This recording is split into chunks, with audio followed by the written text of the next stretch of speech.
The True Sweetheart from Grimm's Complete Fairy Tales.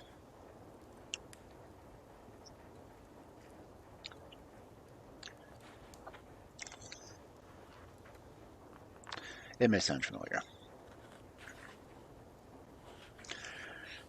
There was once on a time a girl who was young and beautiful, but she had lost her mother when she was quite a child, and her stepmother did all she could to make the girl's life wretched. Whenever this woman gave her anything to do, she worked at it indefatigably and did everything that lay in her power. Still, she could not touch the heart of the wicked woman. By that, she was never satisfied. It was never enough. The harder the girl worked, the more work was put upon her, and all that the woman thought of was how to weigh her down till with still heavier burdens and make her life still more miserable. One day she said to her, "Here are 5 pounds of feathers, which thou must pick, and if they are not done this evening, thou mayest expect a good beating. Dost thou imagine thou art idle away the whole day?" The poor girl sat down to work, but tears ran down her cheeks as she did so, for she saw plainly enough that it was quite impossible to finish the work in one day. Whenever she had a little heap of feathers lying before her, and she sighed or smote her hands together in her anguish, they flew away, and she had to pick them out again and begin her work anew.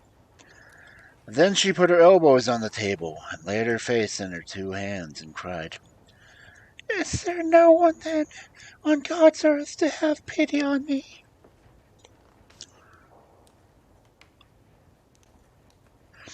Then she heard a low voice which said, "Be comforted, my child. I have come to help thee."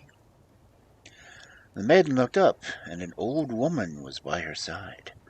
The girl took kindly one by the hand and said, "Only tell me what is troubling thee." And she spoke so kindly that the girl told her of her miserable life, and how one burden after another was laid upon her, and she never could get to the end of the work which was given to her. "If I have not done these feathers by this evening, my stepmother will beat me. She has threatened she will, and I know she keeps her word." Her tears began to flow, and the good old woman said, "Do not be afraid, my child. Rest a while, and in the meantime I will look to thy work." The girl lay down on her bed and soon fell asleep. Thank you. The old woman seated herself at the table with the feathers, and how did they fly off the quills, which she scarcely touched with her withered hands. The 12 pounds were soon finished, and when the girl awoke, great snow-white heaps were lying, piled up, and everything in the room was neatly cleared away. But the old woman had vanished. The maiden thanked God and sat still till evening came, when the stepmother came in and marveled to see the work completed. "Just look, you awkward creature," she said. "What can be done when people are industrious? And why couldst thou not set about something else? There thou sittest with thy hands crossed." When she went out, she said, "The creature is worth more than her salt. I must give her some work that is still harder." And next morning she called the girl and said, "There is a spoon for thee. With that thou must empty out for the great pond which is beside the garden, and if it is not done by night, thou knowest what will happen." The girl took the spoon and saw that it was full of holes. But even if it had not been, she could never have emptied the pond with it. She set to work at once, knelt down by the water into which her tears were falling, and began to empty it. But the good old woman appeared again, and when she learnt the cause of her grief, she said, "My dear good child, go to thy thicket and lie down and sleep. I will soon do thy work." As soon as the old woman was alone, she barely touched the pond, and a vapor rose up on high from the water and mingled itself with the clouds. Gradually the pond was emptied, and when the maiden awoke before sunset and came thither, she saw nothing but the fishes which were struggling in the mud. She went to her stepmother and showed her that the work was done. "It ought to have been done long before this," she said, and grew white with anger. But she meditated something new. On the third morning she said to the girl, "Thou must build me a castle on the plain there, and it must be ready by the evening."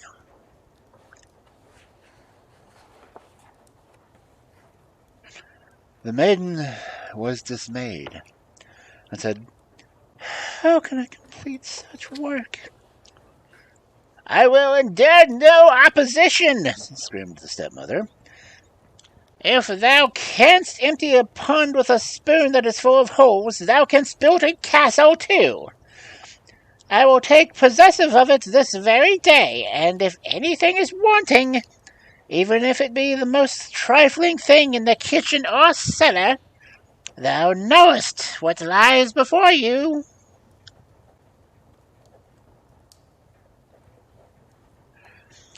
She drove the girl out, and when she entered the valley, the rocks were there, piled up one above the other, and all her strength would not have enabled her to even move the very smallest of them. She sat down and wept, and still she hoped the old woman would help her.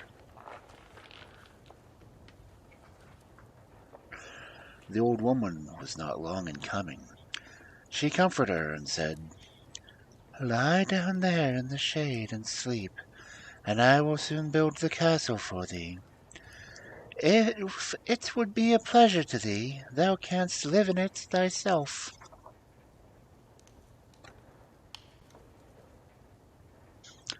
When the maiden had gone away, the old woman touched the gay rocks. They began to rise, and immediately moved together as if giants had built the walls, and on these the building arose, and it seemed as if countless hands were working invisibly, placing one stone upon another. There was a dull, heavy noise from the ground. Pillars arose of their own accord on high, and placed themselves in order near each other. The tiles laid themselves in order on the roof, and when noonday came, a great weathercock was already turning itself on the summit of the tower, like a golden figure of the Virgin with fluttering garments. The inside of the castle was being furnished while evening was drawing near. How the old woman managed it, I know not, but the walls of the rooms were hung with silk and velvet. Embroidered chairs were there, and richly ornamented armchairs by marble tables. Crystal chandeliers hung down from the ceilings, and mirrored themselves in a smooth pavement. Green parrots were in gilt cages, and so were strange birds which sang most beautifully. And there was on all sides as much magnificence as if a king were going to live there. Just as the sun was setting when the girl awoke, and the brightness of 1,000 lights flashed in her face, she hurried to the castle and entered by the open door. The steps were spread with red cloth, and the golden balustrade beset with flowering trees. When she saw the splendor of the apartment, she stood as if she turned to stone. Who knows how long she might have stood there if she had not remembered the stepmother. Alas, she said to herself, if she could not be satisfied at last, and would give up making my life a misery to me. The girl went and told her that the castle was ready. I will move into it at once, she said, and rose from her seat. When they entered the castle, she was forced to hold her hand before her eyes. The brilliancy of everything was so dazzling. Thou seest, she said to the girl, how easy it has been for thee to do this. I ought to have given thee something harder. She went through all the rooms and examined every corner to see if anything was wanting or defective. But she could not discover anything. Now we will go down below, said she, looking at the girl with malicious eyes. The kitchen and the cellar still have to be examined, and if thou hast forgotten anything, thou shalt not escape thy punishment. But the fire was burning on the hearth, and the meat was cooking in the pan. The tongs and shovel were leaning against the wall, and the shining brazen utensils were arranged in sight. Nothing was wanting, not even a coal box or a water pail. Which is the way to the cellar? She cried. If that is not abundantly filled, it shall go ill with thee. She raised herself up at the trap-door and descended, but she had hardly made 2 steps before the heavy trap-door, which was only laid back, fell down. The girl heard a scream, lifted up the door very quickly to go to her aid, but she had fallen down, and the girl found her lying lifeless at the bottom. And now the magnificent castle belonged to the girl alone. She at first did not know how to reconcile herself to the good fortune. Beautiful dresses were hanging in the wardrobes. The chests were filled with gold or silver, or with pearls and jewels, and she never felt a desire that she was not able to gratify. As soon as the fame of the beauty and riches of the maiden went all over the world, wooers presented themselves daily, but none pleased her. At length the son of the king came, and he knew how to touch her heart, and she was betrothed herself to him. In the garden of the castle there was a lime tree, under which they were one day sitting together, and he said to her, I will go home and obtain my father's consent for our marriage. I entreat thee to wait for me here under this lime tree. I shall be back with thee in a few hours. The maiden kissed him on his left cheek and said, Keep true to me, and never let anyone else kiss thee on the cheek. I will wait here under the lime tree until thou returnest. Hey, Papa. The maid stayed beneath the lime tree until sunset, but he did not return. She sat 3 days from morning till evening, waiting for him, but in vain.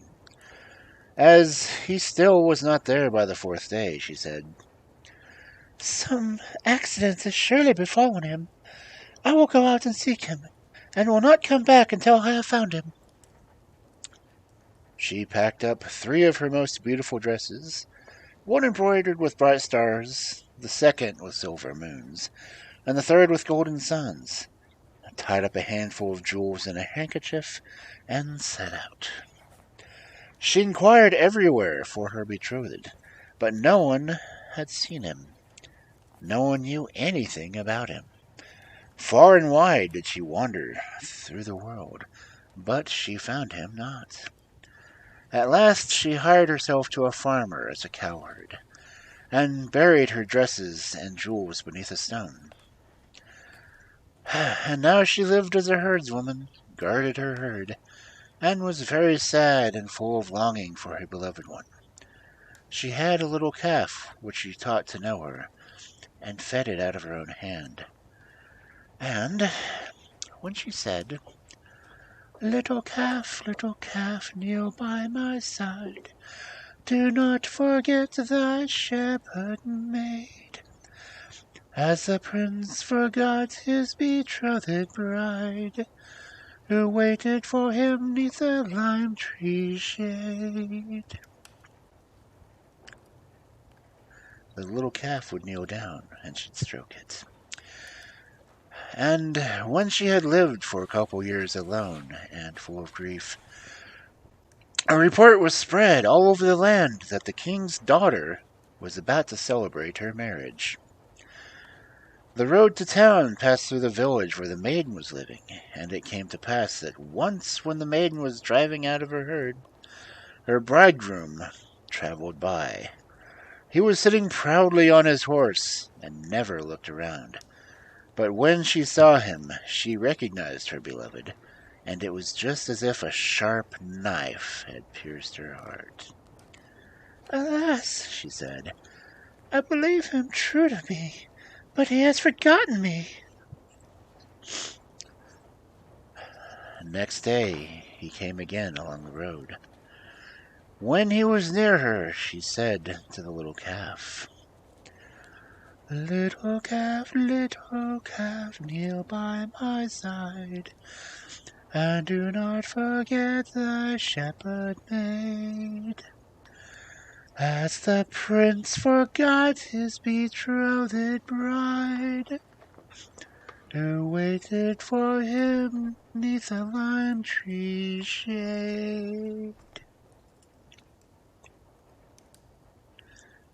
When he was aware of the voice, he looked down and reined his horse.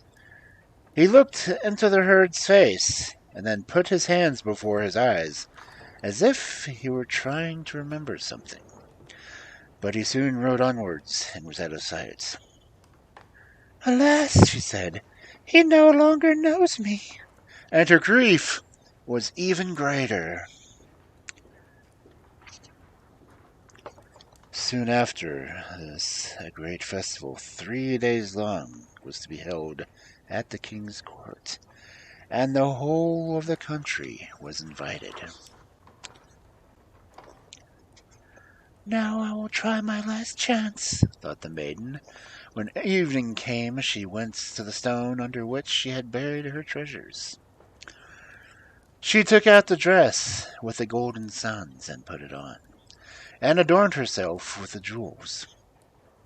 She let down her hair, which she had concealed under her handkerchief, and it fell down in long curls about her, and thus she went into town, and in the darkness was observed by no one. When she entered the brightly lighted hall, everyone started back in amazement, but no one knew who she was. The king's son went to meet her, but he did not recognize her. He led her out to dance, and was so enchanted with her beauty that he thought no more of the other bride. When the feast was over, she vanished in the crowd, and hastened before daybreak to the village, where she once more put on her herd's dress. The next evening she took out the dress with the silver moons, and put a half-moon made of precious stones in her hair. When she appeared at the festival, all eyes were turned on her, but the king's son hastened to meet her, and filled with love for her, princes, danced with her alone, and no longer so much as glanced at anyone else. Before she went away, she was forced to promise him to come again to the festival on the last evening.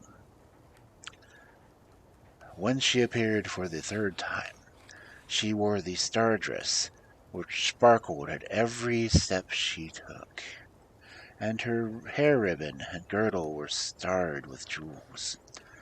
The prince had already been waiting for her a long time, and forced his way up to her. "Do but tell me who thou art," he said. "I feel as if I have already known you a long time." Princes. "Dost thou not know what I did when thou leftest me?" She stepped up to him and kissed him on his left cheek, and in a moment it was as if the scales fell from his eyes, and he recognized the true bride. "Come," he said to her, "here I stay no longer," gave her his hand, and led her down to the carriage. The horses hurried away to the magic castle as if the wind had been harnessed to the carriage. The illuminated windows already shone in the distance. When they drove past the lime tree, countless glowworms were swarming about it. It shook its branches and sent forth their fragrance. On the steps, flowers were blooming, and the room echoed with the long songs of strange birds. But in the hall, the entire court was assembled, and the priest was waiting to marry the bridegroom to his true bride.